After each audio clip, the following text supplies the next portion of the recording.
présents et présentes aujourd'hui et le soutien à l'occupation. Je vous remercie pour les gentils mots, mais véritablement ceux et celles qu'il faut remercier aujourd'hui, c'est les étudiants et étudiantes mobilisés, parce que pas simplement ils écrivent l'histoire, ils marquent leur indignation face à quelque chose qui devrait être inacceptable, tout simplement dire stop génocide. Donc c'est un merci à vous, toutes et tous. Vraiment, c'est moi qui vous remercie de me donner la place pour essayer de participer à ce mouvement. Donc merci beaucoup à vous.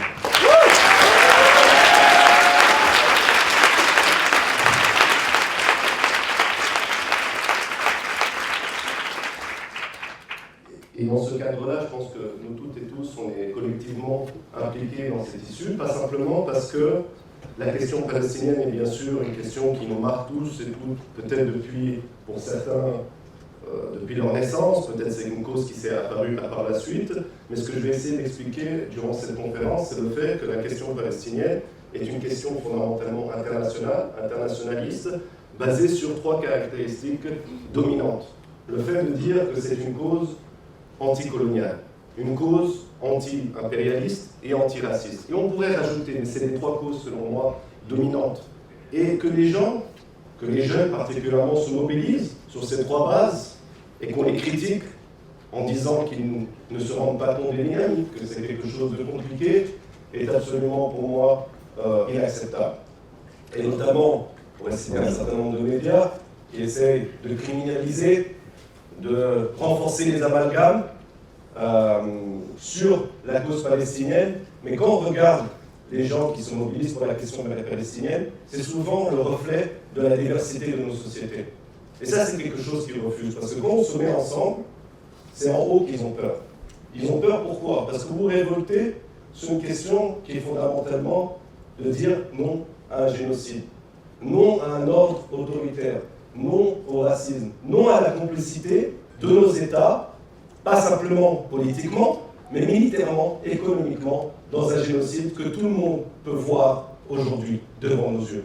Et c'est pour ça que c'est à vous de vous féliciter, à toute personne qui se mobilise sur la question de la Palestine. C'est pour ça que la question palestinienne est une question internationale profondément. Parce que c'est pas simplement, ça implique bien sûr en premier lieu ce massacre quotidien et qui dure quasiment depuis 75 ans.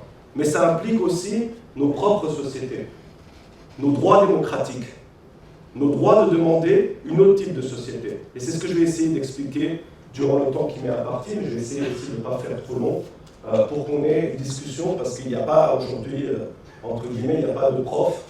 On est dans une occupation qu'il faut saluer encore une fois, parce que c'est la seule, comme j'ai dit aux camarades, la seule occupation qui est légitime, c'est celle-là. Très clairement.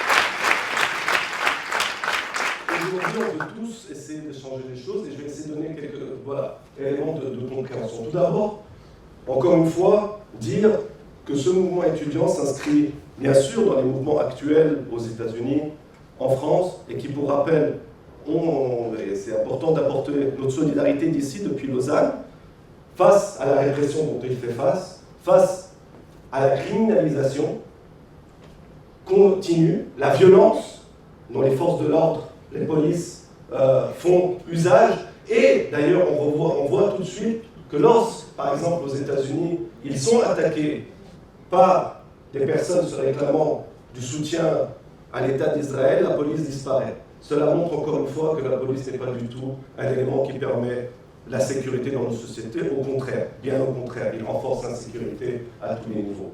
Donc c'est important de réclamer cette question de solidarité avec ces étudiants partout qui se mobilisent, de refuser la criminalisation, mais également vous dire que vous faites partie, les étudiants et étudiantes, généralement dans l'histoire, se sont mobilisés, parfois à l'avant-garde, très souvent, de causes qui étaient isolées au début. Le Vietnam, l'apartheid et d'autres, sur des questions sociales, sur des questions politiques. Ici, il y a quelques années, il n'y a pas eu le même engouement, mais il y a eu une occupation sur la question du droit de l'asile, de refuser le départ forcé de réfugiés, etc. Donc c'est important de replacer, pour moi, j'avais écrit un article il y a plus d'une dizaine d'années, pour moi, être universitaire, entre guillemets, c'est pas simplement d'être dans une tour d'ivoire et d'écrire des papiers que peut-être quelques-uns vont lire, etc. C'est très intéressant, certes, mais c'est aussi essayer d'apporter quelque chose à la société, d'apporter des moyens de résistance plus largement.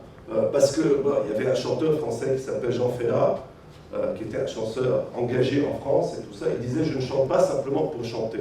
Moi, entre guillemets, je ne fais pas de la recherche simplement pour faire de la recherche, mais pour essayer d'apporter quelque chose dans nos luttes quotidiennes, je pense, face à des dynamiques qui, pour nous toutes et tous qui sont réunis aujourd'hui, sont inacceptables, que ce soit, encore une fois, la question palestinienne, mais d'autres questions. » Donc maintenant, sur les trois dynamiques, et en même temps, ça nous permettra de retracer l'histoire palestinienne, c'est-à-dire anticoloniale. Pourquoi anticoloniale?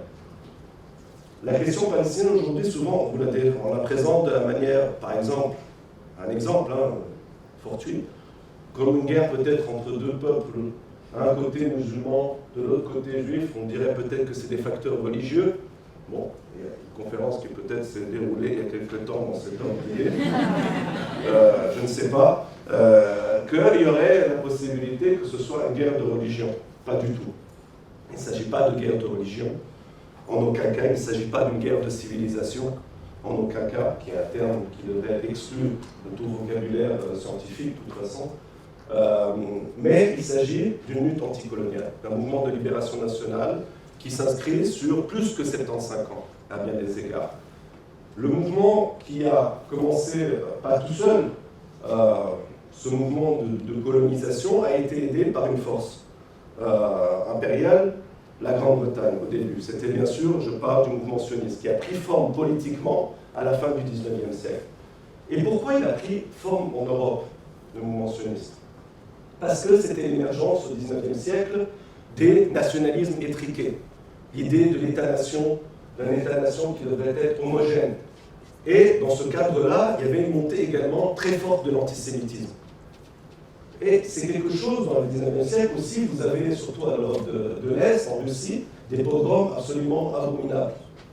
Et beaucoup, à ce moment-là, de personnes de confession juive vont fuir ces pays d'Europe de l'Est vers l'Europe de l'Ouest. Et pour la grande majorité, ça aussi c'est très important de voir, le mouvement sioniste va naître dans ce moment-là, mais aussi d'un moment où son fondateur principal, Theodor Herzl, va être un déçu, si on veut, des promesses que, en partie, cette dite soi-disant, il y a eu une révolution française universaliste, etc., mais qui peine encore à, je dirais, à se mettre en pratique jusqu'à aujourd'hui dans son fonction d'égalité, etc. Mais il y avait une promesse d'égalité aussi aux populations juives. Et avec la montée de l'antisémitisme, des États-nations étriqués, le nationalisme, etc., et notamment l'affaire Dreyfus, cette histoire d'un officier français qui est accusé de trahison, mais sur fond d'antisémitisme, Theodor Herzl va dire il n'y a pas de possibilité pour les personnes, les populations juives de s'investir, de s'intégrer, entre guillemets, dans le cadre des États européens. Et alors, il a, d'une certaine manière aussi, accepté le fait que, voilà, il y avait des États-nations exclusives, et dans ce cadre-là, le mouvement sioniste va aussi vouloir chercher à créer un État-nation homogène. Mais ce qui est important de se rappeler à cette époque-là, ce mouvement sioniste politiquement était ultra minoritaire. Et d'ailleurs, il sera traité de défaitiste par un certain nombre de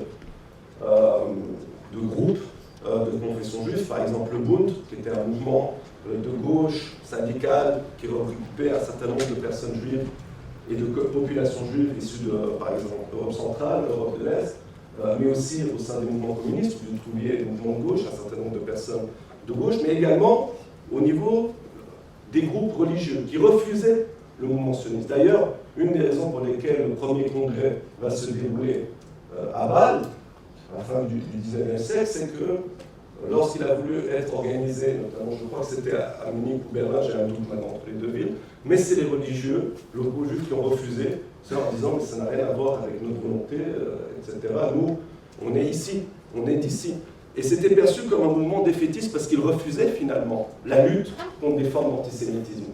Il refusait la volonté d'une grande partie des populations juives de l'époque de vouloir s'intégrer dans la société. Ça n'enlève pas du tout le fait que l'antisémitisme était très fort, que ce nationalisme étriqué a permis ce développement. Mais le mouvement sioniste va simplement devenir majoritaire, c'est important de le dire, dans la fin des années 30, 40, et même certains disent à la fin des années 60. Après la guerre des 6 jours, qu'on a appelé en arabe un Naksa, ça veut dire la petite catastrophe par rapport à la grande de Nakba, mais que ce n'était pas du tout un mouvement majoritaire, que la grande majorité des populations juives étaient en l'occurrence anti-sionistes. Mais quand vous dites ça aujourd'hui, pour les gens c'est un peu bizarre quand vous entendez les médias dominants qui ne cessent de dire antisémitisme égale antisionisme. Non, l'antisémitisme est quelque chose d'abominable, que d'ailleurs vous trouverez beaucoup plus souvent dans les manifestations pro-palestiniennes, beaucoup plus de sécurité pour les personnes juives que nulle part ailleurs dans la société. Et je le dis véritablement par expérience politique. Dans les mouvements pro-palestiniens, la volonté de toujours vouloir construire une société égale, antiraciste, égalitaire, etc. Et c'est important, de même que ceux et celles qui disent qu'on crée un sentiment d'insécurité, je vais le redire encore aux journalistes du temps, vous avez dans l'occupation des personnes de tous les backgrounds, de toutes les nationalités, de toutes les confessions, qui s'inscrivent dans une volonté d'une lutte d'émancipation, d'émancipation et d'égalité. Et c'est important de le redire face aux amalgames, que de dire qu'il y a cette histoire qu'une majorité des populations juives d'Europe étaient fondamentalement antisionistes, jusqu'à la création de l'État d'Israël, la montée auparavant du nazisme, du fascisme, etc. Et aussi, c'est pour ça que vous ne trouviez pas des formes politiques également de sionisme au Moyen-Orient et en Afrique du Nord, parce que les formes des nationalismes étriqués ne se sont pas développées que par la suite, à la suite des indépendances. Il n'y avait pas ça, les populations juives au sein du Moyen-Orient et de l'Afrique du Nord étaient particulièrement présents au sein de l'Empire ottoman, qui n'était pas un Eldorado d'égalité. Bien sûr qu'il y avait une forme de domination, mais on n'a jamais vu des formes de répression, de pogrom, etc., similaires qu'en Europe. Ça, c'est une chose qui est très claire. Et le départ des populations juives suit la création de l'État d'Israël, suit en particulier la volonté, et ce qui est un problème jusqu'à aujourd'hui, de l'État d'Israël de se présenter comme le représentant des Juifs dans le monde, de se présenter comme étant l'unique et légitime représentant. Et de même que dans certains cas, l'État d'Israël a joué un rôle pour pousser les populations juives à quitter le Moyen-Orient. Notamment en Irak, il y avait la plus grosse communauté juive du Moyen-Orient, avec les services secrets israéliens qui ont fait des opérations notamment d'explosion de synagogues pour créer des sentiments d'insécurité. Cela n'empêche pas aussi que des régimes arabes, à la place d'avoir un discours qui aurait dû être beaucoup plus unitaire, sont rentrés parfois aussi dans ce discours, mais qui était une réaction face à l'État d'Israël, etc. Mais ça ne veut pas dire que non plus, il faut nier qu'il y avait des politiques problématiques et à condamner de certains régimes arabes et d'autres. Mais qu'il faut comprendre les origines de ce développement, d'accord? Et dans ce cadre-là, le mouvement sioniste, donc j'ai fait un peu sa jeunesse pour comprendre pourquoi il est né en Europe, pourquoi il a pris cette forme. Parce qu'en Europe, concrètement, c'était normal de faire ce nationalisme expliqué. C'était profondément des Européens qui adoraient. D'ailleurs, quand il vous parle de la volonté de créer un Israël, qu'est-ce que ce sera, etc., il dit dans la future Palestine, les descriptions qu'il fait, c'est le chalet en Autriche, en Allemagne, etc. C'est pas du tout, si vous êtes dans la région du Moyen-Orient, l'Afrique du Nord, c'est complètement étranger, cette architecture, ce qu'il parle, etc. Donc ça, c'est aussi important de le comprendre. Mais pour sa quête, et d'ailleurs, comment il va essayer de justifier sa quête coloniale? Parce que, et ça c'est une des différences par rapport, souvent on compare la Palestine à l'Afrique du Sud. Il y a certes l'apartheid dans laquelle on peut faire des comparaisons, mais même là il y a des différences. Parce que l'apartheid, il y a une définition juridique. Il ne faut pas croire que l'apartheid c'est simplement le modèle de l'Afrique du Sud. Et la différence principale avec le mouvement sioniste, c'est qu'il n'avait pas, ce n'était pas une métropole coloniale qui pouvait aller faire une colonie de peuplement où il voulait, comme les Français et les Britanniques ont fait en Amérique du Nord ou en Australie. Il fallait le soutien d'une puissance impérialiste. Et alors ils vont aller se vendre à différents États, et c'est la Grande-Bretagne qui va décider de les soutenir à partir du XXe, mais surtout avec la déclaration Balfour 1917, et par la suite par le mandat britannique qui va favoriser l'expansion des structures du mouvement sioniste à l'intérieur de la Palestine historique. Il va favoriser son expansion, mais également que ce soit au niveau des institutions civiles, mais également militaires. D'ailleurs, le mouvement sioniste, ce qui va constituer la future armée d'occupation israélienne, ces différents groupes armés vont d'abord jouer un rôle très important dans la répression de la révolte palestinienne de 36 à 39, qui va durer 3 ans, et vous aviez pendant 6 mois, les 6 premiers mois, des grèves, des campagnes de grève très très importantes au sein des campagnes, mais aussi au sein des villes palestiniennes. Le mouvement sioniste va aider, ces groupes armés, va aider le mandat britannique pour réprimer cette révolte palestinienne, qui va complètement en fait, annihiler les structures de résistance palestinienne, qui va permettre, 10 ans par la suite, à la création de l'État d'Israël, à la Nakba, la catastrophe, comme on dit en arabe, qui est un terme qui a d'abord été inventé, ou qui a la première fois été utilisé par un professeur à l'université américaine de Beyrouth qui s'appelait Constantin Zrek. Et pourquoi je le cite? Parce que ce sera un des professeurs qui va notamment influencer le mouvement national arabe dans lequel on retrouvera des figures palestiniennes du type Georges Habash, qui sera un des fondateurs du Front de la libération de la Palestine. Et dans ce cadre colonial, donc, on voit la question coloniale. Mais comment ils ont pu faire ça? Et c'était là où la question de la colonie de peuplement, le soutien à une force impériale, là je viens à mon deuxième élément dans la continuation. Vous voyez la question coloniale, on vient à la force impériale. Sans l'aide de la Grande-Bretagne au début, il n'aurait été pas possible de coloniser la Palestine. Et pourquoi la Grande-Bretagne a soutenu? C'est pas parce qu'ils avaient un tropisme, entre guillemets, aux Juifs, etc. Au contraire, si on regarde la déclaration de Balfour, Balfour était le ministre qui, au début du XXe siècle, avait mis en place les Alien Laws, Alien Act, qui refusaient l'arrivée des Juifs qui fuyaient les pogroms d'Europe de l'Est et de la Russie. C'était un antisémite profond. Et d'ailleurs, historiquement parlant, vous ne trouverez jamais une contradiction entre un antisémite et une possible soutien à l'État d'Israël. Il y a souvent, parce que fondamentalement, ils veulent se débarrasser des Juifs de leur société. Et donc, Lord Balfour, qui leur a fait cette promesse d'un foyer national juif, il faudra toujours le rappeler, était quelqu'un qui a été profondément, qui a promu des lois anti-juives. Mais vous sautez un autre exemple, Lord Cromer, qui s'occupait du mandat égyptien au début du XXe siècle, fin du XIXe siècle, qui écrivait des pavés en disant « oui, les pauvres femmes en Égypte, elles sont martyrisées, etc. » Il était le chef d'une campagne contre le droit de vote des femmes en Grande-Bretagne. Le chef d'une campagne contre le droit de vote des femmes par la suite. Donc, en plus de formes de racisme, etc. Donc, il n'y a pas de contradiction, vous pouvez voir. Et donc, là, la question impériale est très importante et qui reste jusqu'à aujourd'hui. C'est une colonie de peuplement jusqu'à aujourd'hui et qui a besoin d'un soutien impérial pour maintenir son existence. Et, bon, monsieur Lattès est parti parce que je vais tout de suite préciser mes propos, je ne voudrais pas que je sois traité je ne sais pas quoi. Cela ne remet pas en cause du fait qu'aujourd'hui, et je reviendrai en conclusion là-dessus, que pour ma part, je soutiens un État démocratique, laïque, comme on dit pour moi, une sorte de socialiste, en Palestine, qui permettra la vie de toute personne, mais sur un pied d'égalité. Juifs, chrétiennes, musulmanes, athées, etc., etc. Bien sûr, cela devra aussi pas simplement prendre le modèle de la fin de l'apartheid en Afrique du Sud, mais aussi une redistribution des richesses. Et là, je pense qu'on a beaucoup à apprendre des écrits qui ont été faits notamment aux États-Unis par des auteurs noirs, etc., sur la question de la réparation. Les réparations, pas simplement symboliques, mais matérielles. Là, c'est une question de redistribution des richesses. Claire, je ferme la parenthèse pour ne pas dire qu'on veut leur départ les jeter à la mer, je ne sais quoi encore, comme bêtise. Et donc, la Grande-Bretagne va jouer un rôle, mais pourquoi ils ont soutenu? Donc, je vous disais, ils n'ont pas un tropisme aux Juifs, au contraire. C'est parce que la Palestine avait une place géopolitique, géographique absolument cruciale. À l'entrée ou la sortie du canal de Suez, entrée commerciale par rapport au Moyen-Orient, la route de la soie, etc.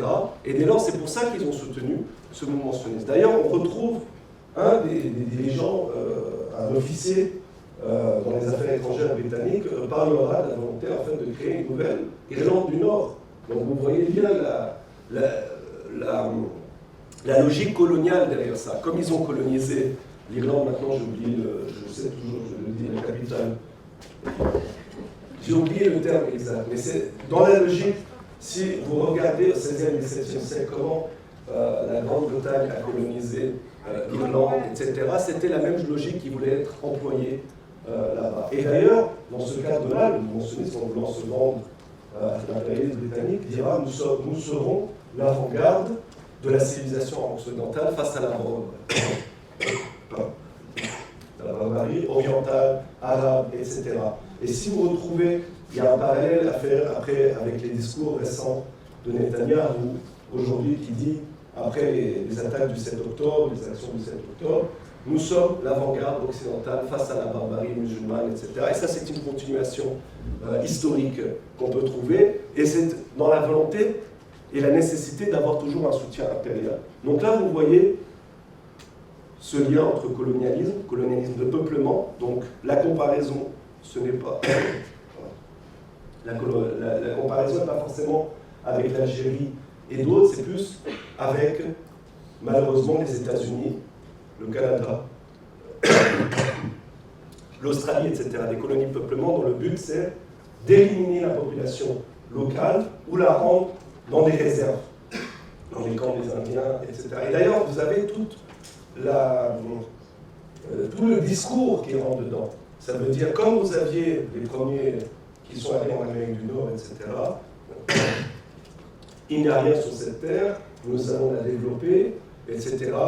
Il y a très peu de population, c'est une terre vide un peu. Le même discours va avoir lieu pour le mouvement sioniste. Une terre sans peuple pour un peuple sans terre, etc. Donc vous avez un peu le même discours sur cette question de découverte, soi-disant, etc. Et d'abord, donc, la Grande-Bretagne va se tenir, et ensuite, à partir de 67, ça sera les États-Unis. Et ils vont devenir le pion de l'impérialisme états-unien à partir de ce moment-là, au Moyen-Orient, en Afrique du Nord. Et c'est pour ça que depuis jusqu'à aujourd'hui, vous avez une aide qui est en moyenne d'à peu près 4 milliards de dollars par année à Israël. Parce que Israël a joué, pas parce que, encore une fois, ce n'est pas une question qu'il y a un lobby sioniste fort aux États-Unis. D'ailleurs, le lobby sioniste est la résultante de l'importance d'Israël dans la politique étrangère américaine. Il faut faire très attention sur ces questions de lobby par rapport aux États-Unis. Non, c'est que pour les États-Unis, Israël sert encore le projet et l'influence américaine dans la région. Et jusqu'à aujourd'hui, on peut le voir. Depuis 1967, pourquoi ils ont vu une utilité? En 1967, c'est la guerre des 6 jours. Israël attaque 2 États qui étaient considérés comme la plus grande menace pour Israël, mais comme une alternative politique aussi à la région. C'était le nasserisme en Égypte et le Baas radical de Salah Jadid en Syrie. Et ces 2 modèles, ça a un peu signé, si on veut dire, le chant du cygne du nationalisme arabe radical. Quelques années par la suite, vous avez à la tête, notamment de ces 2 pays, des régimes conservateurs avec l'arrivée de Hafez al-Assad en Syrie et de Sadat, et qui vont mener progressivement à une ouverture économique, néolibérale, etc., dans la plupart des pays du Moyen-Orient, qui n'étaient pas forcément tout de suite dans la strate américaine. Mais Israël a servi de consolider. De même, l'Organisation de libération de la Palestine, le mouvement de résistance palestinien, s'est inscrit justement, après les années 67, dans un mouvement de radicalisation qui n'était pas simplement régional, mais international. Le mouvement de nouvelle gauche, les années 68, etc. Et les camps de réfugiés palestiniens étaient devenus souvent des centres de résistance, pas simplement militaires, mais politiques, culturels, etc., particulièrement en Liban, en Syrie, etc. Vous aviez la gauche internationale qui allait là-bas. C'est ça qu'il faut se rappeler aussi. La gauche internationale, c'est un certain nombre de gauches qui allaient, qui avaient des liens qui étaient faits, et aussi des liens se sont faits au niveau régional, et aussi Israël a commencé à attaquer dans ces pays avoisinants. Et aussi, dernièrement, celui qui, sans être une force anti-impérialiste, sans être une force progressiste, celui qui met des bâtons dans les roues pour la totale consolidation de l'influence américaine dans la région, c'est la question de l'Iran et de ses alliés. Ça, je pourrais revenir en conclusion, mais pourquoi je ne considère pas la République islamique d'Iran comme une alternative progressiste? Il faut que voir ses politiques à l'intérieur de ce pays, ou bien dans la région. Il a joué un rôle absolument meurtrier dans la révolution syrienne, ou bien en Irak, etc. Et il utilise plutôt la question palestinienne, comme d'autres régimes arabes l'ont fait, pour servir ses politiques étrangères. Mais revenons sur notre sujet, sur la question de l'anti-impérialisme.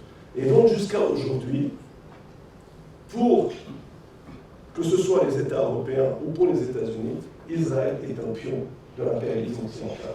Et notamment dans la normalisation avec les régimes arabes, c'est aussi une manière de consolider l'influence américaine dans la région face au rival chinois, qui se fait de plus en plus, qui a une plus grande importance au sein du Moyen-Orient. Et notamment la question de la normalisation avec l'Arabie Saoudite et Israël. D'ailleurs, vous pouvez voir dernièrement, il y a de plus en plus de répressions qui ont lieu en Arabie Saoudite sur les personnes qui critiquent Israël, etc.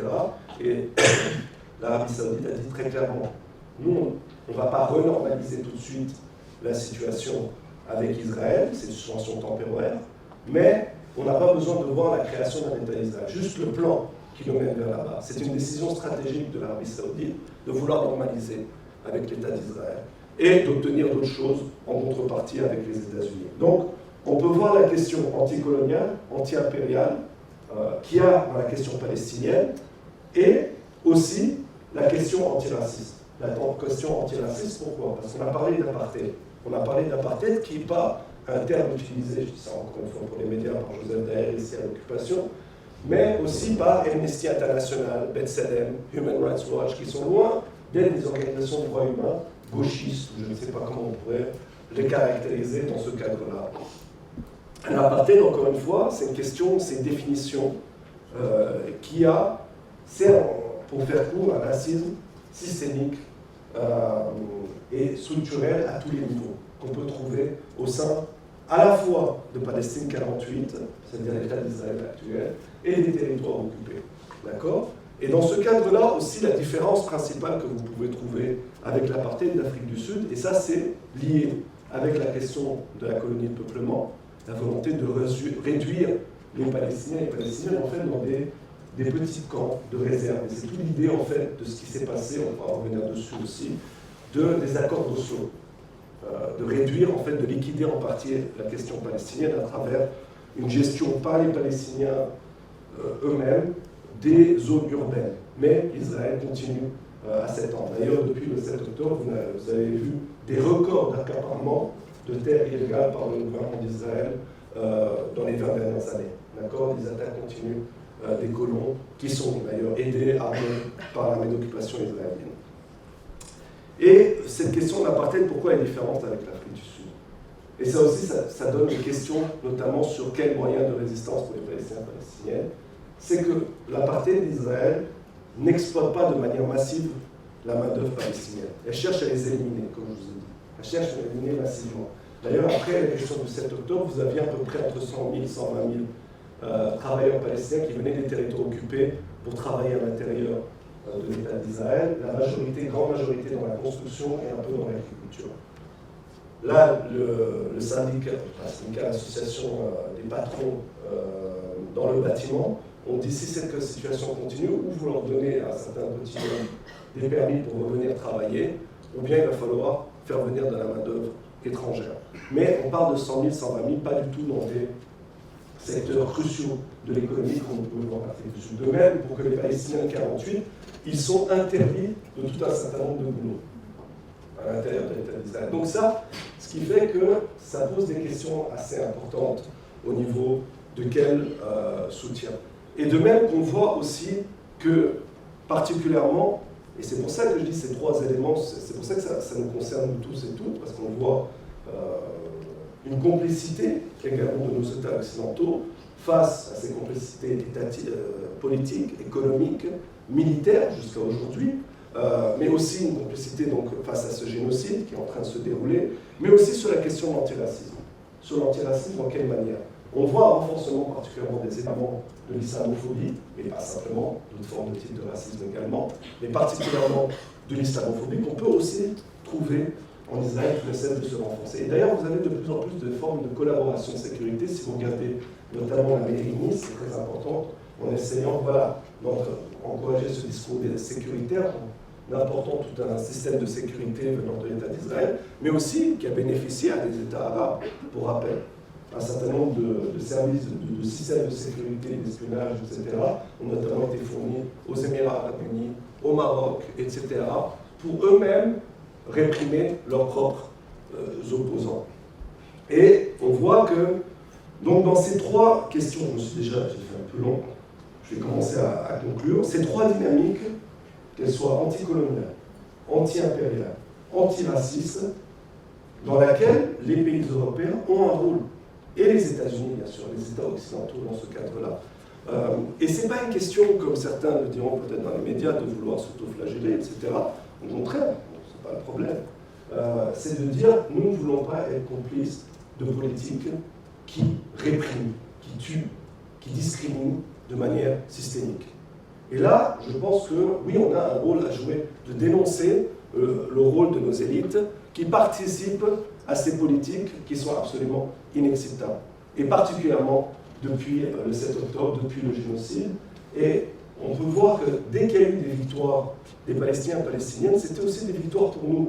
Parce que je pense vraiment que nos destins sont liés. Une victoire des peuples opprimés, une victoire sur une grève, une victoire, etc., ça donne plus de place pour un espace démocratique. Par contre, quand vous avez des défaites que ce soit en Palestine, que ce soit dans nos sociétés actuellement, c'est des défaites plus largement pour l'espace démocratique dans lequel on est. Et là, je vais conclure en disant que par rapport à ces trois éléments, pour lesquels on a pu voir un peu rapidement un background historique de la Palestine, de comment le mouvement sioniste est un mouvement profondément qui a été un mouvement réactionnaire, qui a voulu s'allier à l'impérialisme occidental de manière générale, pour mettre en place une colonie de peuplement qui servait les intérêts en premier lieu des Britanniques et ensuite des États-Unis, et qui a besoin de ce soutien profond et continu jusqu'à aujourd'hui pour continuer à exister, parce qu'il est encore très fortement isolé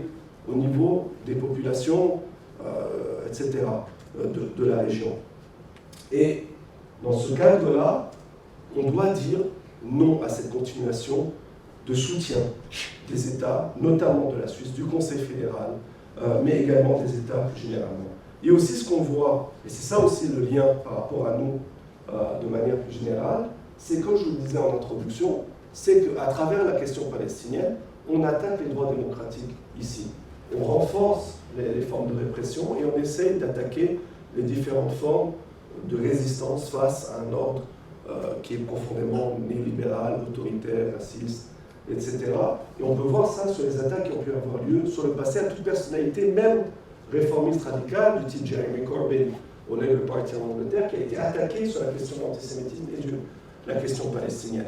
De même, aujourd'hui, on voit la France insoumise, qui est jetée dans la boue, etc., sur la question palestinienne et antisémitisme. Et on voit également des militants et des militantes, que ce soit en Suisse ou ailleurs, traîner dans la boue pour la question palestinienne et de l'antisémitisme. Donc vous voyez aussi que c'est une manière d'essayer d'empêcher toute forme de résistance plus profondément dans nos sociétés. Donc c'est pour ça que l'intitulé un peu de la conférence, c'était pourquoi la question palestinienne est une question un peu internationaliste, j'espère l'avoir répondu, mais parce que pas simplement que c'est un devoir pour nous toutes et tous de s'indigner face à un génocide qu'on peut tous voir, mais également il est dans notre intérêt de lutter pour garantir nos droits démocratiques, pour lutter contre une société inégalitaire, parce que les mêmes qui attaquent sur la question sociale, sur les droits des femmes, etc., c'est ceux qui attaquent la question palestinienne.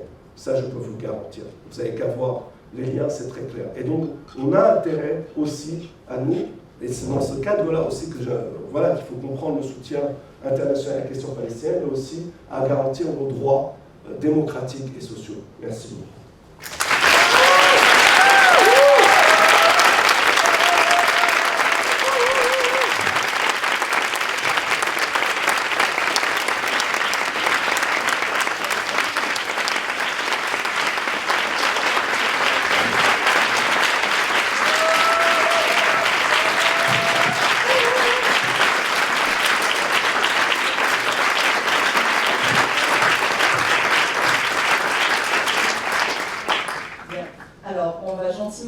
Les questions maintenant, vous voyez l'état de la salle, s'il vous plaît, soyez indulgents avec nous, on va essayer de faire passer tout le monde dans le sens du levage de main. On est deux pour faire tourner les micros, il y a Anthony au fond. Je suis désolée, maintenant il parle quelques batteries, je n'ai pas les derniers jours. Donc s'il y en a qui ont des questions, je vous en prie, levez la main et puis on va gentiment essayer de vous attendre pour vous passer le micro. Merci.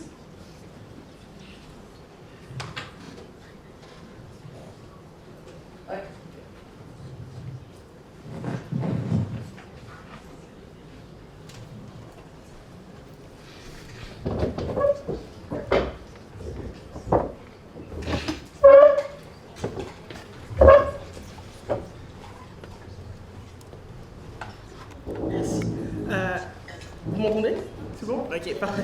Alors, merci beaucoup pour cette conférence, c'était vraiment super. Moi, la question que j'avais, c'était au niveau, justement, vous avez parlé des lobbies. Puis on voit qu'en fait, les lobbies israéliens sont hyper forts en Amérique du Nord et aussi en Grande-Bretagne. Et je voulais savoir par rapport à la Suisse, s'il y avait aussi peut-être une sorte de pression qui venait en fait de ces lobbies-là, parce que la Suisse se dit toujours un peu justement neutre et justement elle ne veut pas s'impliquer, mais quand on voit aussi la répression et qu'on voit aussi justement comment est-ce que le pays réagit par rapport justement à la cause palestinienne, je me posais aussi des questions par rapport à ça, et en voyant aussi par exemple le vote qu'il y a eu pour l'État palestinien et que la Suisse a décidé de voter abstention. Du coup, je veux savoir, est-ce qu'il y a aussi une pression lobbyiste israélienne qui existe en Suisse?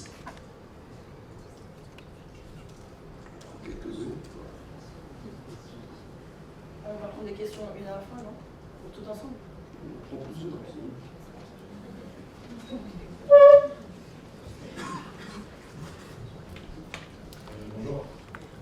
Du coup, vu qu'on est dans le thème des lobbies, moi je vous demandais si vous vouliez en dire un peu plus peut-être sur qu'est-ce qui fait que les États-Unis ont autant intérêt à protéger Israël et c'est quoi leurs intérêts dans la région. On a vu par exemple dans le cas de la Syrie, ils ont lâché la Syrie, ils sont quand même en train de se retirer de la région. Et moi j'arrive pas à m'expliquer pourquoi Israël c'est vraiment leur ligne rouge et là ils sont prêts à tout. Merci.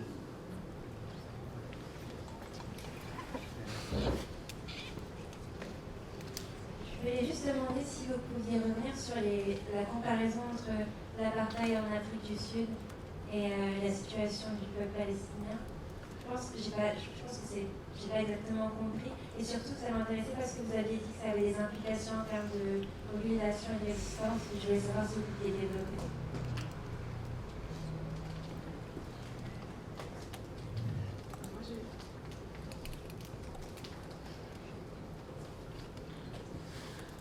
Moi j'aimerais te demander par rapport aux pays impliqués dans la médiation actuellement, les pays arabes, si tu peux nous expliquer un peu le rôle du Qatar, de l'Égypte par rapport à la question palestinienne et potentiellement des autres pays qui sont impliqués ou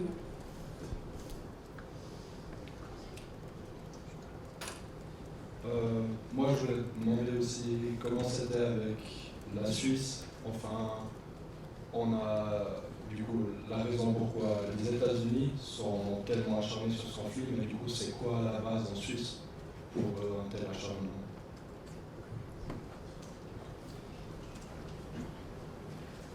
Bonjour. Moi, j'aimerais savoir comment on peut sensibiliser les gens, parce que si on est tous d'accord, on est tous solidaires. Moi, je travaille dans l'enseignement et c'est un sujet totalement tabou. Je n'ai pas le droit d'en parler ni à mes collègues. Et comment est-ce qu'on peut sensibiliser ces gens-là?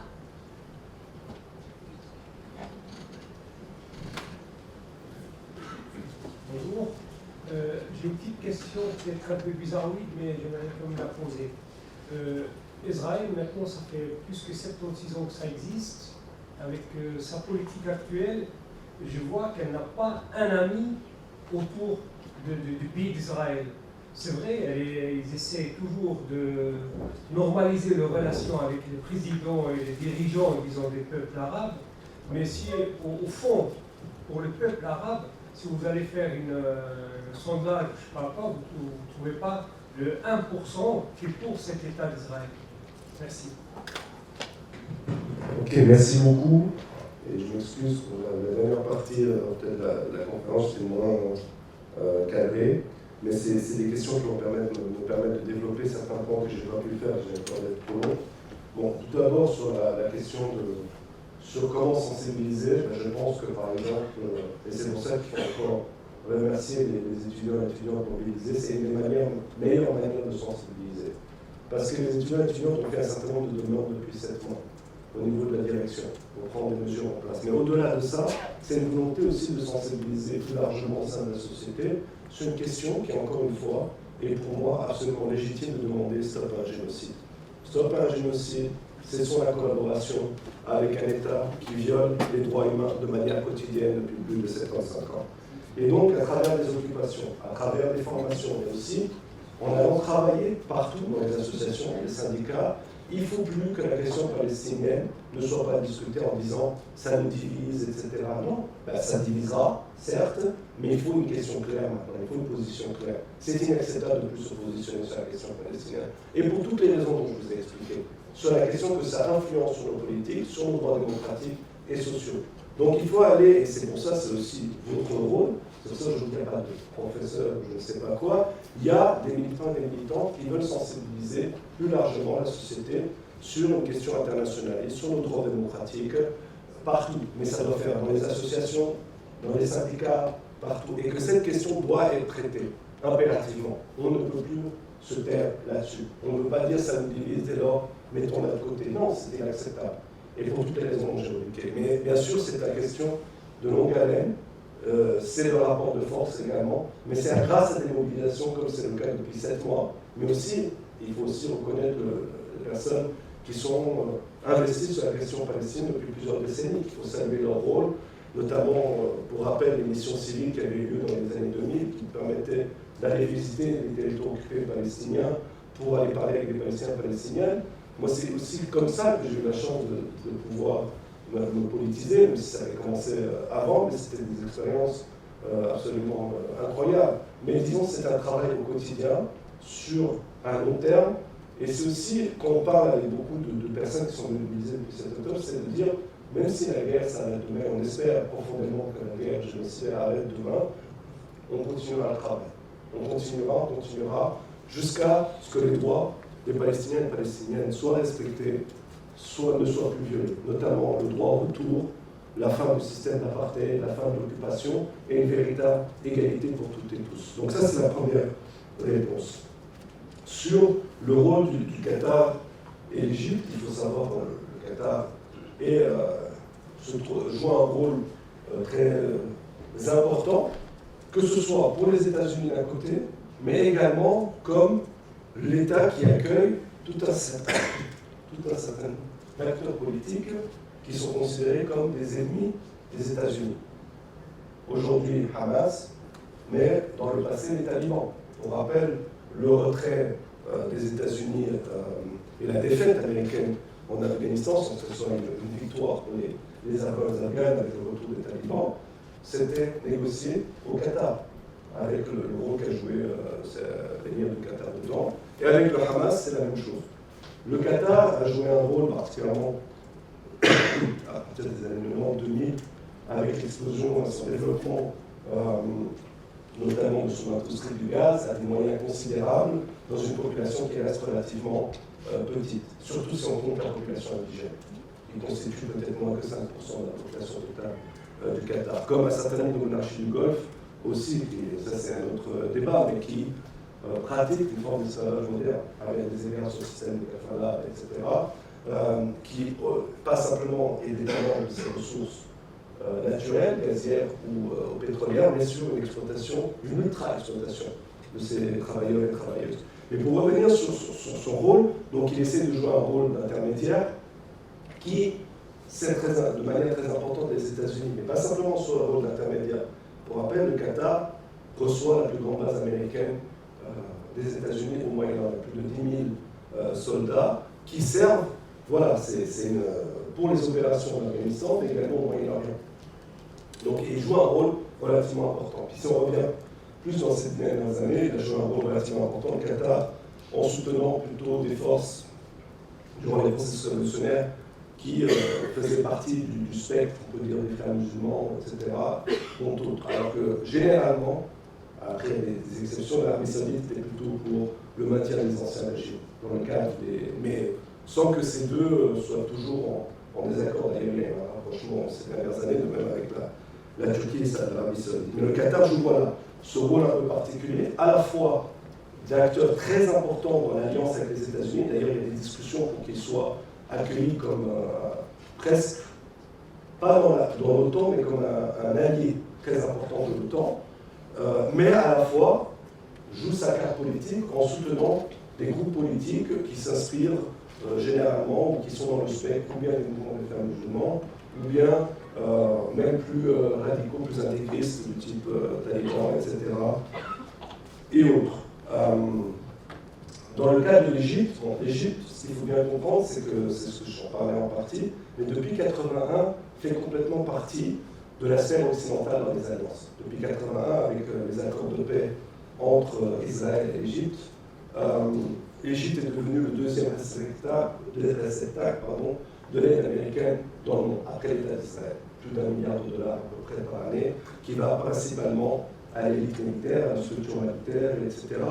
Et d'ailleurs, pour rappel, le blocus de Gaza n'aurait pas été possible sans la collaboration égyptienne. La peur de l'Égypte, c'est déjà, bon, elle doit dealer avec une population, comme ça a été dit auparavant, la plupart des populations de la région, la grande majorité, à plus de 90%, généralement 95%, soutiennent la question palestinienne. Elle est absolument primordiale, etc. Et ce qui montre que tous les observateurs qui disaient oui, mais vous voyez les normalisations et tout, donc la question palestinienne a été liquidée, c'est complètement faux. Même si c'était la volonté des élites, qu'elles soient locales ou extérieures. Donc l'Égypte a peur notamment, et d'ailleurs ils ont déjà construit une sorte de no man's land qui est entourée de barbelés, si Israël rentrait complètement, l'attaque a déjà commencé sur Rafah, mais ne veut pas voir l'arrivée de Palestiniens là-bas. Donc pour lui, c'est plus une question sécuritaire, la question palestinienne, et la voit comme telle, depuis plusieurs décennies. D'ailleurs, c'était notamment Sadat qui avait amené ce slogan qui sera repris d'ailleurs par les réactionnaires de la région, Masr Awalan, c'est-à-dire l'Égypte en premier. Par rapport à la question palestinienne, où les gens disaient, bon voilà, on a solidarité avec la Palestine, ça sera repris au Liban, ça sera repris dans plusieurs autres pays. Donc voilà le rôle un peu de ces deux pays qui ne remettent pas du tout. Le Qatar a des formes de relations avec Israël, même s'il n'y a pas. Ils avaient un bureau commercial, ils l'ont enlevé pendant la deuxième intifada, mais maintiennent des formes de relations. L'Égypte a toujours des relations. Il faut savoir qu'après les accords de paix, notamment il y a particulièrement après les accords d'Oslo, on appelle des zones conjointes contrôlées par l'Égypte et l'Israël, qui sont des zones industrielles qualifiées, où il y a des capitaux des deux pays qui sont présents, ou absence de tout droit syndicaux, etc. Et les produits manufacturés, produits dans ces zones, ont un accès privilégié au marché américain, ils n'ont pas de taxes, etc. Donc pour encourager des formes de collaboration, aussi au niveau du gaz et des relations. Donc voilà un peu ces deux choses. Sur la question des lobbies, les lobbies sont importants, je ne vais pas le nier. La question, c'est pourquoi certains lobbies dans le cadre d'Israël sont importants. Mon problème, c'est quand on dit c'est le lobby israélien qui explique la politique américaine. Il faut remettre les choses à leur place pour moi. Le lobby pro-sioniste est devenu important parce que l'État d'Israël était une pièce très importante dans la volonté de consolidation de la politique américaine dans la région. Et le problème, parce que quand on dit que c'est les lobbies qui contrôlent la politique étrangère, non, il y a un intérêt profond des États-Unis particulièrement, mais aussi d'autres États occidentaux, dans la continuation telle qu'elle existe aujourd'hui de l'État d'Israël. Et bien sûr, les lobbies jouent un rôle de renforcement. Mais d'ailleurs, le soutien à l'État d'Israël, beaucoup plus important, et d'ailleurs on voit ça par rapport à la position qui évolue, même au sein de la droite suisse, etc., et de la droite du Parti socialiste, etc., sur l'État d'Israël, ce n'est pas forcément dû simplement. Moi, je ne pense pas que c'est dû à la question d'Israël, c'est parce qu'il y a une droitisation de nos sociétés qui voit de plus en plus l'État d'Israël comment, finalement, c'est un État qui sait bien tenir sa population indigène, qui est sécuritairement peut bénéficier d'un certain savoir-faire, etc. D'ailleurs, l'université d'à côté n'a pas de problème de faire une coproduction de drones et qui, pour les vendre, pour faire la publicité de vente, l'utilise directement sur les Palestiniens en disant, vous voyez, comme ça marche bien et tout ça. Donc, c'est ça ce que je veux dire par la question des lobbies. Ça ne veut pas dire que je nie l'importance des lobbies, mais il faut replacer les choses dans les intérêts plus larges. Parce qu'il y a un problème, et je vous le dis honnêtement, parce que nous, on ne doit pas se cacher là-dessus. Certaines fois, par le fait de dire oui, c'est AIPAC qui contrôle les États-Unis, et dès lors on retombe dans un truc, c'est les Juifs qui contrôlent le monde. Moi, je refuse complètement ce discours. Et en plus, ce n'est pas vrai. Ça ne nous permet pas de comprendre les dynamiques internationales. D'accord ? Et c'est souvent repris par une droite, d'ailleurs. Une droite qui peut être nationaliste, etc. Et d'ailleurs, c'était un peu la thèse de deux profs américains conservateurs, profondément, Mersheimer et Valls sont des professeurs profondément conservateurs qui sont sur cette thèse. Mais les États-Unis, pour maintenir et consolider son influence dans sa région, a besoin d'alliés, a besoin de soutenir. C'était une des principales leçons de leur implication au Vietnam, cette défaite. Ils avaient besoin d'États gendarmes. C'est pour ça qu'ils ont tellement souffert de la perte de l'Iran, en partie. Encore une fois, ce n'était pas pour le bienfait par la suite, forcément, des Iraniens et des Iraniens. Mais ils avaient différents gendarmes, dont l'Iran jouait un rôle. D'ailleurs, c'est l'Iran qui va, à un moment donné, quand il y avait... Ça, c'est pas très connu, mais dans les monarchies du Golfe, dans les années 60, il y a eu tous des mouvements ouvriers de gauche dans les monarchies du Golfe, qui étaient le résultante du fait qu'il y avait beaucoup de travailleurs palestiniens, libanais, syriens, qui venaient avec des idées de gauche, ou nationalistes arabes, ou de gauche, etc., qui ont fait des alliances avec les travailleurs locaux, et qui ont essayé de faire des formes de soulèvement, etc., et notamment à Oman. Il y a eu la révolution de Dhofar, qu'on a appelée, qui est intervenue au profit aussi d'une révolution marxisante, en plus de gauche, etc. C'était l'Iran. C'était l'Iran qui était intervenu, qui jouait un rôle de gendarme, de même que l'Arabie Saoudite, et Israël. Israël étant le pion le plus important. Et c'est pour ça que Biden vient de pousser le Congrès à voter une aide de 26 milliards de dollars actuellement. Donc, ok, il faut le voir comme ça.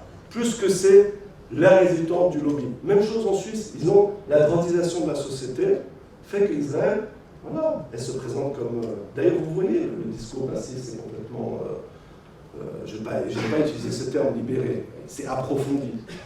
Mais parce qu'il y a des intérêts, voilà, politiques là-dedans. Et bien sûr, le lobby joue un rôle, mais c'est... Le lobby prend son importance de l'importance de l'État d'Israël dans cette politique des autorités.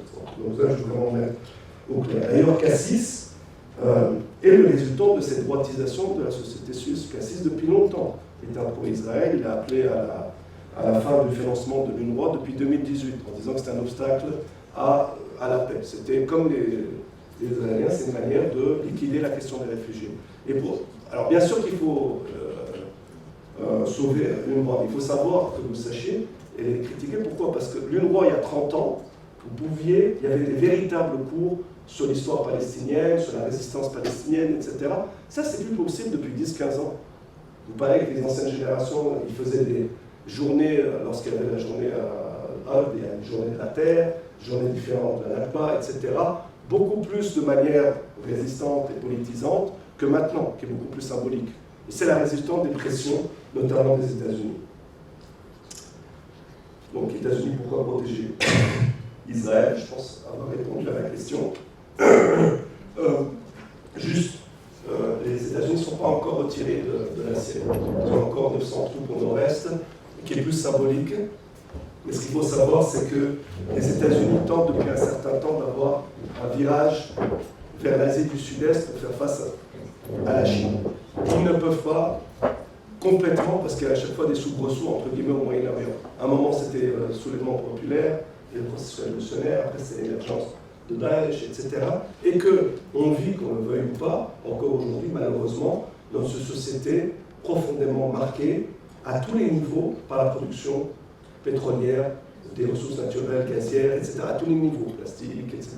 production. Et c'est d'ailleurs comme ça que vous comprenez, les États-Unis ont toujours voulu contrôler la distribution du pétrole. C'est pour ça qu'ils sont intervenus avec une force multinationale au Yémen. C'est pas parce qu'ils ont foutu quelque chose du Yémen, etc. C'est que les Houthis, la force présente militairement là-bas, a voulu taper des pétroliers. D'accord? C'est comme ça qu'il faut comprendre. Ils veulent la continuité du commerce maritime parce que, voilà, on vit encore dans une société très pétrolière, malheureusement, à tous les niveaux. Oui, alors super, la question était super, ça me permet de revenir sur l'apartheid et l'Afrique du Sud, et en termes de résistance. L'apartheid de l'Afrique du Sud exploitait la main-d'œuvre locale. D'accord? Elle avait besoin de cette main-d'œuvre locale pour sa production, pour son économie, etc. D'accord? Il n'y avait pas une volonté de tous les éliminer. Bien sûr qu'il y avait des tueries, bien sûr qu'il y avait des massacres, etc. Mais ils avaient besoin de ces main-d'œuvre locales. Ce n'est pas le cas avec la Palestine. Et d'ailleurs, c'est quelque chose que j'oublie dans ma présentation, sinon je parle trop longtemps. C'est important de comprendre que l'État d'Israël, c'est un État qui, à ce niveau-là, est particulier, c'est qu'il a été construit par sa structure syndicale, les Israéliens, qui a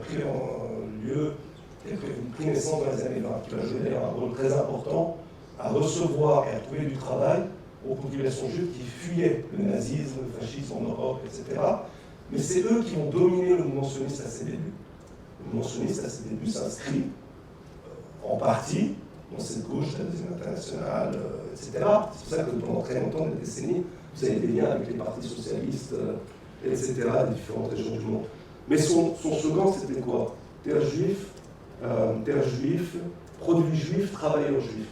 Et c'était d'éliminer les Palestiniens de toute la structure de production. Le premier kibbutz est fondé comme ça en 1907. On élimine de la structure de production le Palestinien. D'accord? Et c'était un débat au sein du mouvement sioniste. Certains groupes businessmen disaient plutôt non, on va faire un peu le modèle à l'algérienne. C'est-à-dire on prend des grands propriétaires terriens et on exploite la main-d'œuvre locale. Eux, ils disaient non, parce que sur le moyen et long terme, on va se faire bouffer. D'accord? Et en l'occurrence, tactiquement, ben voilà, il y a une certaine logique, etc. Et ce qui fait que, ce que j'ai expliqué aujourd'hui, c'est que l'économie israélienne n'est pas dépendante dans ces secteurs les plus importants de la main-d'œuvre palestinienne. Et ça, alors, compris la différence entre les deux. Et quand on a dit ça, ça veut dire quoi? Ça veut dire que ça a des incidences sur quels moyens de résistance pour les Palestiniens et les Palestiniennes. Et quand je vais dire ça, je vais dire en introduction, parce que des fois on dit ça tout de suite, les Palestiniens, quand je vais expliquer ce que j'ai dit, ont un rôle, mais leur rôle doit être dépendant d'un mouvement régional. Ça ne veut pas dire qu'ils doivent rester les bras croisés, etc. Non, bien sûr, il ne faut pas.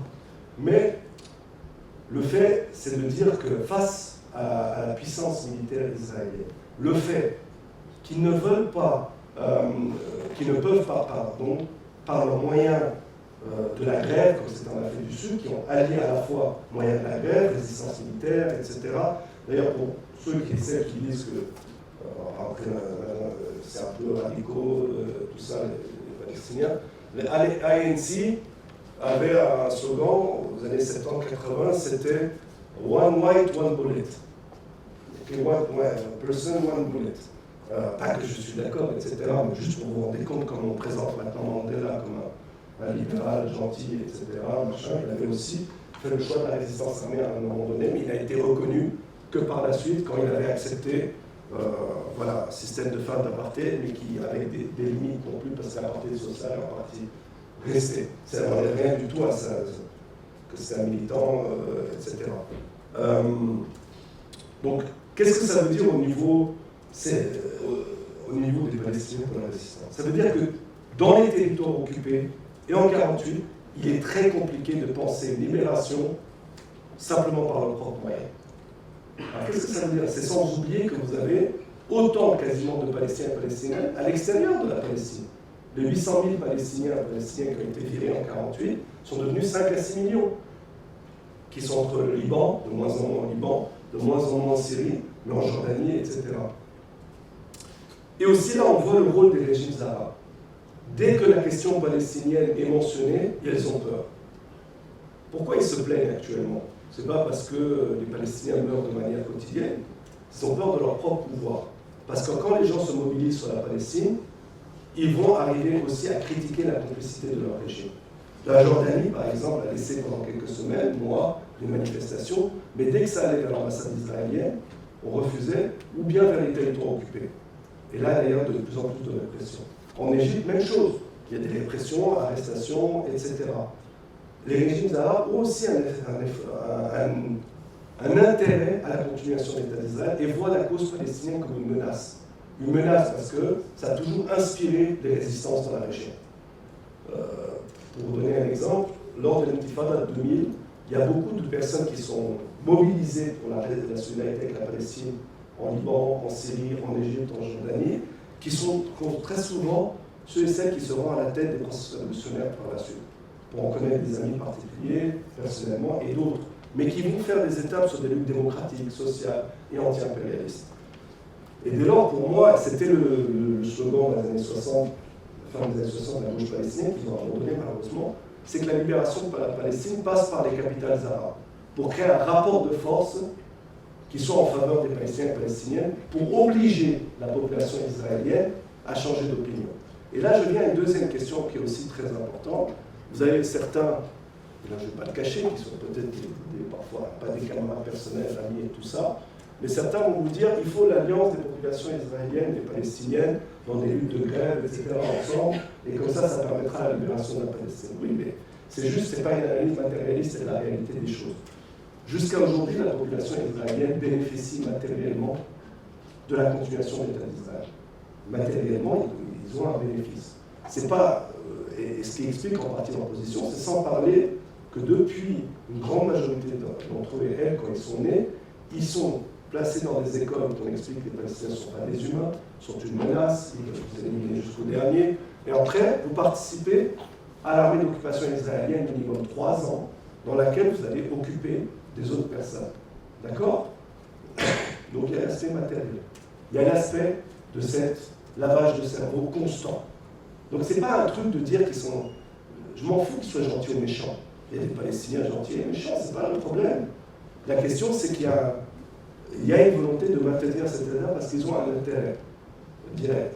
Donc, et d'ailleurs, à travers l'histoire, on n'a jamais vu des colons partir parce qu'ils ont pensé à un moment donné, oui, quand même, on fait quelque chose de pas bien. Et c'est pas très gentil.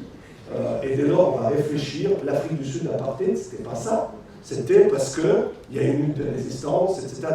Les gens vous disent souvent, c'est les sanctions. Ouais, déjà, la moitié des États occidentaux, ils l'ont fait à la moitié des années 80 et ils ne le respectaient pas. C'était la résistance de l'ANC par en bas. L'Algérie, quand De Gaulle dit « je vous ai compris », bullshit. Il a surtout compris qu'il ne pouvait pas rester. D'accord? Et donc, c'est dans ce cadre-là qu'il faut une collaboration, je pense, entre les classes populaires de la région qui ont un intérêt aussi matériel de renverser leur propre régime, qui sont collaborateurs, qui sont autoritaires, qui servent très souvent, ou bien qui sont un pion d'un impérialisme souvent occidental, mais aussi ça peut être russe, dans le cas de la Syrie, ou etc., qui martyrisent leur propre population, et une minorité en profite. Et les Palestiniens et les Palestiniennes. Mais ça doit se faire dans un cadre régional, parce que les choses sont différentes. Ce n'est pas l'Algérie, ce n'est pas l'Afrique du Sud. Et pour ça, et aussi, quand on dit ça, encore une fois, je ne sais pas qui est encore présent, quand on dit ça, ça ne veut pas dire qu'on veut jeter les Juifs à la mer. Au contraire, depuis 1969, l'OLP, initialement, proposait, c'était un nouveau programme qu'on a fait en première en 64, en 1969, il y avait une avancée sur un certain nombre de droits pour les populations juives d'Israël. Ils veulent un État démocratique, alors ils ne disaient pas laïque, ils disaient civil, parce qu'il y a un terme en arabe, c'est madani, hein, c'est un peu différent que de dire laïque. Pour tous et toutes. Donc ça, c'est jusqu'à aujourd'hui. C'est pour ça que moi, quand j'explique, oui, le slogan From the river to the sea, ou Palestine will be, ça vous fait peur. Pourquoi ça vous fait peur de mettre fin à l'apartheid, un système colonial et raciste? La majorité des gens de ce mouvement de solidarité avec la Palestine proposent, et les Palestiniens et les Palestiniennes qui veulent s'engager dans un État démocratique égal pour toutes et tous. Donc voilà, c'était une longue réponse, mais parce que c'est absolument nécessaire. Mais c'était bien. C'est en partie les premières questions, sur les 75 ans. Israël est isolé au niveau des populations de la région jusqu'à aujourd'hui, parce que justement, il est créé comme une forme de communement, et sur l'expulsion et l'accumulation par dépossession des Palestiniens et Palestiniennes, mais pas des élites locales. Des élites locales qui veulent, dans une grande majorité, aller vers une forme de normalisation sur un moyen et un long terme, parce qu'ils ont des intérêts communs, pour les raisons que j'ai expliquées. Mais aussi, c'est une menace pas simplement pour les Palestiniens et Palestiniens. Je rappelle que jusqu'à aujourd'hui, vous avez des petits territoires au Liban qui sont occupés par Israël. Il y a une menace de guerre sur le Liban, depuis le 8 octobre. Il y a plus de 300 Libanais qui sont morts. Donc plus de 280 Hezbollah, il y a plus de cinquantaine de civils. Il y a plus de 100 000 déplacés au sud du Liban. Il y a une politique de la terre brûlée au niveau agricole et des infrastructures civiles pour pousser tous les Libanais en dehors du sud. Le Syrie, la Golan occupée est toujours occupé, territoire syrien depuis 1967, et vous avez 20 000 colons aussi là-bas. Et d'ailleurs, ça a été déclaré que ce sera un territoire aussi qui doit rester avec l'État d'Israël. Et puis, voilà, comme je vous l'ai expliqué, c'est une menace de tension régionale, plus généralement, dans la région. Et c'est ce qui explique son isolement, tout simplement, dans la région, par sa politique, voilà, de dépossession, d'attaque constante, etc.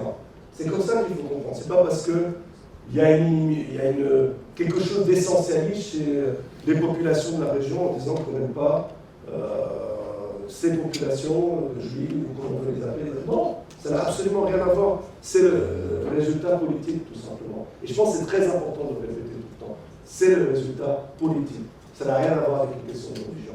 C'est pour ça, et je pense que si on mettrait un État comme ça dans n'importe quelle partie du monde, on aurait une réaction absolument similaire.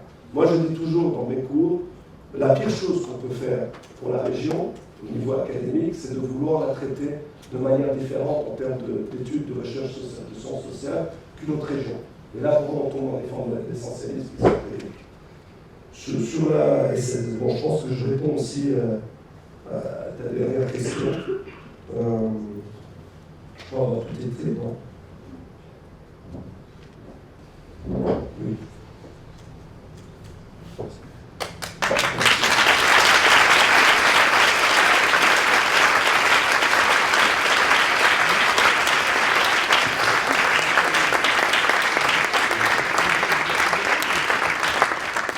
Alors, je sais qu'il y avait encore une question qu'on n'avait pas pu prendre tout à l'heure. S'il y en a d'autres qui veulent se manifester pour des questions, on prend juste encore quelques courtes questions parce qu'on est bientôt à 18h et il y a le jet à 18h. Ok, pas de souci. Ma question, c'est un peu historique. Les Sémites sont les populations de la péninsule arabe et du Moyen-Orient. Mais maintenant, quand on dit antisémite, on veut dire anti-juif. Du coup, c'est un abus de langage qui est très misleading, dirais-je. Du coup, c'est quoi l'histoire de cet abus de langage? Voilà. Je me posais un peu la question, vous avez évoqué le fait qu'il n'y a pas d'alliés potentiels au sein de l'État d'Israël, mais en même temps vous avez dit qu'ils excluent les Palestiniens de la production, et que du coup, moi j'ai lu là, il n'y a pas longtemps qu'en fait ils font du coup venir beaucoup de main-d'œuvre étrangère. Il y a 300 000 travailleurs aujourd'hui en Israël qui viennent de l'étranger, notamment des Philippines. On a vu qu'il y a eu des fortes manifestations populaires aux Philippines en soutien à Gaza. Du coup, je voulais vous entendre un peu là-dessus, sur simplement un peu la question de qu'est-ce qu'il reste du mouvement ouvrier juif d'un côté et qu'est-ce qu'il reste d'un potentiel mouvement ouvrier. Est-ce qu'il y a bien une classe exploitée quand même en Israël, j'imagine. Peut-être qu'elle est à chercher chez ces travailleurs immigrés.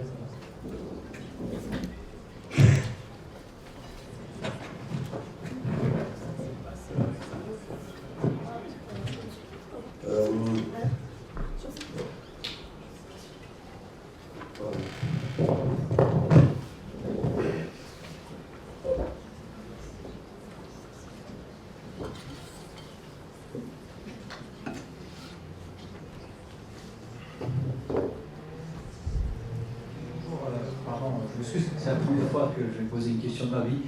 En fait, c'est surtout sur la compréhension que je milite, j'essaie de militer, il y a plein de gens, par peur que ce soit ou quelque chose comme ça. J'entends le discours de Palestiniens qui sont utilisés comme un main-d'œuvre faible, on va dire, qui sont pas capables. Mais moi, de ce que je vois un peu dans l'histoire, il y a plein de Palestiniens qui ont fait des universités, etc., qui sont des gens extrêmement intelligents. Moi, je pense que c'est, quand j'entends le discours, le vote, c'est le premier. J'entends le deuxième. Moi, je suis venu. Et moi, j'ai plus l'impression que le monde entier ne veut pas qu'ils évoluent. C'est pas qu'ils ne sont pas capables. Et moi, j'aimerais comprendre personnellement d'où vient cette haine. Et surtout, on dit pas de guerre de religion, pas de guerre de je sais pas quoi. Mais on voit plein, je sais pas, peut-être mes mots sont déplacés ou quelque chose, de confession juive. Il y a des gens extraordinaires, hein, moi je connais, et puis qui sont contre ce système, etc. Et d'autres qui viennent et puis qui crachent tout simplement parce qu'il est palestinien. Palestinien, arabe, on entend plein de discours, hein, c'est pas moi qui les dis, hein, c'est leurs associations. Moi, c'est juste comprendre pourquoi ils ne veulent pas utiliser les Palestiniens pour leur donner les postes qu'ils méritent. Juste cette compréhension. Donc, où vous parlez? Les postes où? La question, c'est ça? Oui, les postes où? J'ai pas compris. Hein? Donner des postes aux Palestiniens où? Pas leur donner des postes, mais la politique, de leur autoriser, parce qu'ils n'ont tout simplement pas le droit. Pour moi, hein, après peut-être je me trompe. Ok, j'ai compris. Pardon, j'ai compris. Et juste une toute dernière question. Moi, j'aimerais quand même revenir sur la question du lobby. Parce que quand vous dites que, j'aimerais pas répondre à ça, quand vous dites que le lobby n'a pas beaucoup d'influence vraiment sur la politique américaine, je me pose quand même la question de savoir pourquoi l'Amérique soutient autant le génocide. Parce qu'on peut comprendre que l'Amérique veut soutenir Israël. Je ne les cite pas tellement quand on voit le couple au Parti démocrate et puis probablement dans une moindre mesure au Parti républicain. Oui, aussi que Israël, c'est un pion hyper important aux États-Unis dans le Proche-Orient, c'est pas du tout l'opinion d'Israël. Pas du tout l'opinion de qui? C'est pas l'opinion de John Mearsheimer. Et puis quand vous dites que les États-Unis supportent l'Égypte à hauteur de 4 milliards, plus la Jordanie, plus l'Arabie Saoudite, plus le Qatar, je pense qu'ils n'ont pas vraiment beaucoup besoin d'Israël. Je pense que c'est vrai.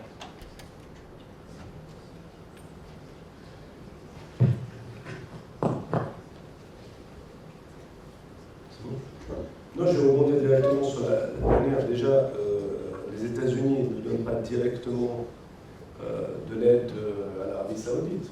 Au contraire, c'est les États-Unis qui bénéficient de contrats d'armement absolument super élevés avec l'Arabie Saoudite. Ensuite, pourquoi je considère, encore une fois, c'est pas dire nier l'importance des lobbies, c'est encore une fois de mettre la tête. Vous avez dit que le lobby était moins important. Mais tout à fait. C'est pas ce que vous avez dit avant. Vous dites que le lobby Si vous a plaît, une importance très minime. S'il vous plaît, si vous voulez détailler plus. Quand vous dites que les États-Unis ont des armes, ils protègent l'Arabie Saoudite. Alors évidemment, ils vendent des armes, mais ils protègent surtout là pour protéger l'Arabie Saoudite. L'Arabie Saoudite, elle fait la guerre au Yémen, mais c'est l'Occident qui fait la guerre au Yémen, c'est pas l'Arabie Saoudite. Non, c'est les avions saoudiens qui sont avec un accord avec les États occidentaux. Mais au-delà de ça, non, mais il y a de toute façon, il est possiblement d'avoir un débat. Moi, je suis en désaccord avec vous pour les raisons qui ont été invoquées auparavant. C'est bon, tranquille. Non, écoute. Non, encore une fois, c'est pas comprendre l'équilibre des forces dans la région. Est-ce que vous avez vu déjà l'Arabie Saoudite attaquer, par exemple, les forces qui seraient liées, je dis militairement, avec la technique militaire qui a pu être employée par l'État d'Israël par rapport au Hezbollah au Liban en 2006. Est-ce que vous avez vu, est-ce que c'est l'Arabie Saoudite, au contraire, qui a plutôt peur de possibles réactions de la République islamique d'Iran directement sur son territoire, etc. L'importance militaire et la technologie militaire que peut bénéficier d'Israël au Moyen-Orient, et d'ailleurs il y a une loi qui a été mise en place, c'est de garantir une qualité meilleure d'armement et une supériorité militaire qui a été officiellement mise en place à partir de 2008, si je ne me trompe pas, mais qui était de facto mise en place auparavant, permettre l'avantage militaire d'Israël sur le territoire. Et si vous regardez qui a mené les guerres par rapport aux voisins, en grande majorité, c'est Israël. C'est pas l'Arabie Saoudite, c'est pas l'Égypte, c'est pas etc. Donc ça, vous voyez l'importance de la volonté de consolider cette influence.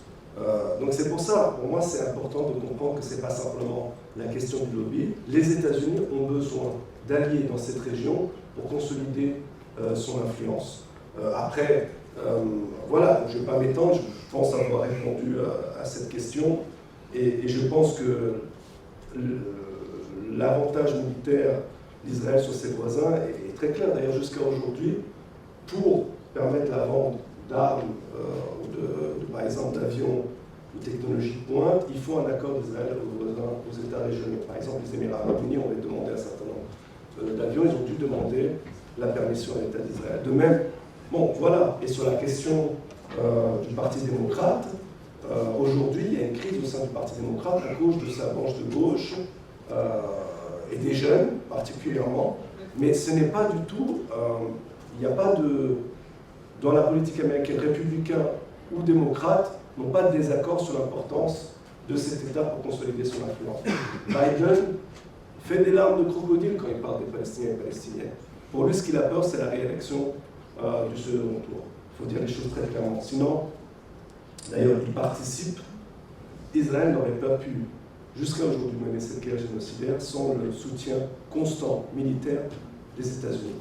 C'était impossible. Il y a toute une série de transferts militaires qui ont été faits. Donc de dire que les États-Unis ne sont pas d'accord avec le génocide ou ne le voudraient pas, non. Et depuis quand les États occidentaux, de manière générale, et je pense qu'on peut voir de manière plus générale la manière dont ils traitent les manifestations, ont mis sur le premier ordre la question des droits démocratiques ou les questions des droits des peuples opprimés. Non, ça fait partie de la propagande politique de ces États. Donc voilà. Sur la question de... Mais bien sûr, c'est un débat, mais voilà, moi j'ai un désaccord, et je pense que les faits historiques, les dynamiques géopolitiques que j'ai pu expliquer le montrent d'ailleurs. Mais voilà. Sur la question de l'antisémitisme, disons, moi je ne rentre pas trop dans cette question, je vais vous le dire honnêtement. Parce qu'aujourd'hui, certains vont vous dire, oui, antisémite, certes, historiquement, mais disons, la question des peuples, etc., c'est des constructions sociales, etc. Aujourd'hui, ce qu'il faut comprendre, c'est pas une réponse de dire je suis sémite donc je ne peux pas être antisémite. Pour moi, c'est pas une réponse et ça ne répond pas aux dynamiques politiques plus profondes sur lesquelles on veut rebondir. Ce qui est important de comprendre, c'est pourquoi un discours anti-juif a pu se développer au Moyen-Orient en Afrique du Nord. Et encore une fois, c'est de comprendre que cela est la réaction d'une politique depuis plus de 75 ans de l'État d'Israël, meurtrière par rapport aux Palestiniens et aux populations régionales. Et c'est pour ça que pour moi, le 7 octobre n'est pas un acte antisémite. Pourquoi? Il y a une attaque sur des Israéliens, certes. Mais la comparaison historique qu'on pourrait avoir, c'est qu'il y a eu une attaque, par exemple, en Angola, des troupes qui luttaient pour l'indépendance, qui ont massacré plus de 5 000, 6 000 civils, et qui étaient des populations de colons blanches, etc. Mais ce massacre a été commis dans une question coloniale. Disons, leur opposition, c'était par rapport aux colons. Si les colons avaient été d'autres couleurs, ils auraient été quand même opposés. Donc la question, historiquement, il faut comprendre pourquoi l'antisémitisme qui est né en Europe est complètement différent de ce qui a pu se développer dans un développement d'un discours possiblement anti-juif aujourd'hui, qu'on peut trouver et qu'il ne faut pas nier, mais qu'il faut comprendre les raisons pour mieux le combattre. Et pour moi, c'est ça qui est plutôt crucial, vous voyez, dans la discussion. De même que l'antisémitisme européen est basé profondément dans l'extrême droite, profondément majoritairement, et sur la volonté d'exclusion des populations juives dans un nationalisme étriqué, comme j'ai expliqué. Et voilà, le discours anti-juif s'est développé au Moyen-Orient du Nord qui n'était pas véritablement présent. D'ailleurs, je cite toujours cet exemple. Il y a un penseur théologien islamique, Rachid Rida, je ne sais pas si vous connaissez, du début du XXe siècle, c'était un élève de courant réformiste musulman, mais qui va tourner en fait l'œuvre réformiste vers une forme d'intégrisme islamique. Il va soutenir l'Arabie Saoudite, etc. Mais lui, initialement, fin 19e siècle, début 20e siècle, il va prendre la défense de Dreyfus. Dans les débats, il écrit des lettres, etc. Il est en Égypte, hein, c'était un Syrien, Libanais, comment on se place, il est à Tripoli, au Liban. Il écrit des lettres de soutien à Dreyfus, etc. Et qu'est-ce qui va le changer? Il sera d'ailleurs aussi le chef du congrès syro-palestinien, et il va essayer de trouver des formes d'entente entre les députés, l'opposition laïque et plutôt réformiste musulmane, etc. Ce qui va le changer, c'est le colonialisme, les fausses promesses, etc., Sykes-Picot, etc. Et il va devenir, il va reproduire des textes parfois, par exemple les protocoles de Sage-de-Sion, il va développer un discours très antisémite, mais comme réaction. Donc ça n'a absolument rien à voir, et vous pouvez voir en fait le développement politique de cette personne est en réaction par rapport aux événements politiques. Et ça, c'est très important pour moi de l'expliquer de cette manière, justement pour essayer de lutter contre toute forme d'antisémitisme ou de racisme plus généralement. Vous voyez mon ordre d'idée, comment placer les choses, parce que sinon, et c'est tout le problème de traiter les Palestiniens d'antisémites parce qu'ils parlent de Yahoo. Parce que quand ils parlent, vous entendez à la télévision, etc., si vous regardez, ils disent juifs. Mais pourquoi ils disent juifs? Parce que depuis qu'ils sont nés, devant eux, on a une armée d'occupation israélienne qui ne cesse de répéter « nous sommes les représentants des juifs dans le monde ». Si ça avait été des chrétiens ou des musulmans ou des bouddhistes, etc., ils auraient dit les bouddhistes. Vous voyez, la dynamique politique est très importante à comprendre et comment c'est différent. Je pense que c'est plutôt comme ça qu'il faut poser le débat. Après, oui, il y a plein d'abus de langage, etc., mais pour moi, c'est là où le débat est le plus important. Sur la question de la main-d'œuvre des mouvements ouvriers, je n'ai pas dit qu'il n'y a pas d'alliés en État d'Israël. D'ailleurs, il faut saluer le courage de tous les Israéliens et Israéliennes antisionistes qui luttent de manière quotidienne. Pour moi, c'est des alliés. Après, quand je dis ça, il y a aussi une réalité politique. Ils constituent à peu près moins de 5% de la population israélienne, pour les raisons que j'ai expliquées. Ce qui veut dire, le débat, il est où? C'est de dire que stratégiquement, pour permettre la libération de la Palestine, c'est ces 5% qui nous permettent de nous libérer. Non, parce que la majorité va changer de position, seulement dans un changement des rapports de force. D'accord? Donc juste pour clarifier mes propos, pour moi, bien sûr, c'est des alliés. Il y a des formes de collaboration, mais pour toutes les raisons que j'ai données auparavant, de manière stratégique, ce serait très compliqué de voir une alliance qui pourrait mener à une forme de libération de la Palestine. Et cette année, il y a des exemples de syndicats qui regroupent les deux, etc. C'est ultra minoritaire, pour dire la vérité. Et aussi parce que, comme je l'ai expliqué, Israël a joué un rôle fondamental dans la création de l'État d'Israël. Alors il y a eu un rôle qui s'est diminué depuis les années 80 avec les politiques d'austérité, le néolibéralisme, qui ont été commencées d'ailleurs par le Parti travailliste israélien, qui quasiment n'existe plus aujourd'hui. Mais le Parti travailliste israélien et son lien avec Israël sont les fondateurs de l'État d'Israël. Il ne faut jamais l'oublier. Et ça aussi, c'est aussi quelque chose d'important de dire. Notre problème aujourd'hui dans la question palestinienne n'est pas simplement avec le gouvernement d'extrême droite de Netanyahou. C'est avec la nature de cet État colonial, raciste et d'apartheid. Parce que celles qui luttent, ou qui manifestent, contre Netanyahou, ont exclu de leurs manifestations, que ce soit les dernières ou celles du soi-disant printemps israélien en 2011, les Palestiniens de 48, ou les militants anti-apartheid israéliens, etc. Il n'y a que le drapeau israélien qui a le droit de citer. Et ils veulent juste mieux gérer l'occupation, l'état d'apartheid, qui disent que Netanyahou. Mais il n'y a pas une différence fondamentale de remise en cause de cet État. Et pour nous, c'est très important de dire, c'est pas que Netanyahou, bien sûr, c'est un gouvernement d'extrême droite fascisant, avec des ministres fascistes, il ne faut pas oublier, qui eux-mêmes se revendiquent comme tels. Mais le problème principal, nous ne l'oublions jamais, c'est le Parti travailliste, le mouvement sioniste à son origine, qui a créé la Nakba, l'État d'Israël, était plutôt dans le cadre du Parti travailliste. Donc c'est vraiment la nature de l'État colonial, de peuplement qui est problématique. Et malheureusement, sous le Bund, il y a eu des rescapés qui ont été en Israël, mais en termes organisationnels, ça n'existait plus, malheureusement, parce qu'ils ont été massacrés par le nazisme et par les différentes formes d'extrême droite, que ce soit en Europe centrale, en Europe de l'Est, etc. Ils n'ont plus eu de vie politique. Et bon, voilà la catastrophe aussi de la Shoah, la catastrophe de la montée du nazisme, de ses actes, etc., ont aussi, et puis des extrêmes droites en Europe centrale, ont très souvent annihilé une vie juive très riche et multiple.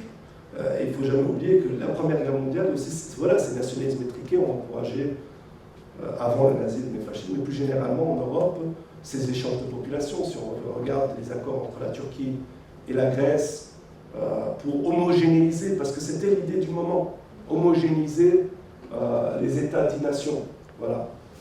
Tout ça est pour moi une catastrophe des nationalismes dominants et étriqués qui ont mené à des catastrophes et des massacres énormes. Donc voilà pour le Bund. Et de même, pourquoi il n'a pas pu inspirer ou influencer les Israéliens? Parce que les Israéliens étaient totalement dans une perspective coloniale, ce que le Bund refusait. Le Bund refusait complètement cette perspective coloniale. Sur la dernière question, la voix des opprimés est toujours, malheureusement, réprimée jusqu'à ce qu'ils se lèvent. Elle se lève. C'est aussi malheureux que ça. Les Sud-Africains, de manière générale, on les a beaucoup plus entendus à la fin de l'apartheid, pour raconter leur résistance, etc., qui est devenue noble après coup. Je regardais encore les débats français, c'est absolument horrible, mais ça nous permet de voir le climat médiatique. Ils sont toujours en train de dire, mais c'est dommage, il manque de voix palestiniennes en France. Bon, ils boycottent complètement Rim Hassan, qui ne peut pas aller sur un seul plateau de télévision. C'est quand même une jeune femme palestinienne, non blanche, etc., qui s'exprime extrêmement bien et qui est interdite quasiment de plateau sous les gros médias français, ou qui en tout cas est extrêmement limitée comparé à tous les imbéciles qui peuvent passer et dire des âneries. Et quand on dit qu'il n'y a pas assez de voix palestiniennes, ben c'est c'est tout simplement le résultat de rapports de force. Si on change ces rapports de force, on pourra permettre l'avènement de nouvelles voix, etc. Donc ça, c'est pour moi malheureusement un résultat des rapports de force. Et vous avez tout à fait raison de dire qu'il y a une population palestinienne extrêmement éduquée, est capable de mener des débats, des luttes, etc. Et c'est aussi pour ça que, pas simplement depuis le 7 octobre, mais pour rappel, et c'est aussi pour ça que c'est très important que l'université se mobilise, toutes les universités de Gaza étaient détruites, toutes. Des milliers de professeurs et étudiants assassinés. Et c'est aussi une volonté, bon, c'est pour ça qu'on parle de scolarship, etc. Donc il y a une volonté de casser, d'assassiner, d'éliminer toute possibilité d'une voix palestinienne indépendante et qui refuse l'oppression. Mais malheureusement, pour moi, votre réponse, c'est ça. C'est en changeant les rapports de force, en faisant des occupations, en créant des mouvements de masse, qu'on pourra, espérons-le, changer ces rapports de force pour permettre plus de voix palestiniennes, pro-palestiniennes, de s'exprimer, d'exprimer leur volonté, voilà, de vivre dignement, et pas de survivre ou d'être massacré comme c'est le cas.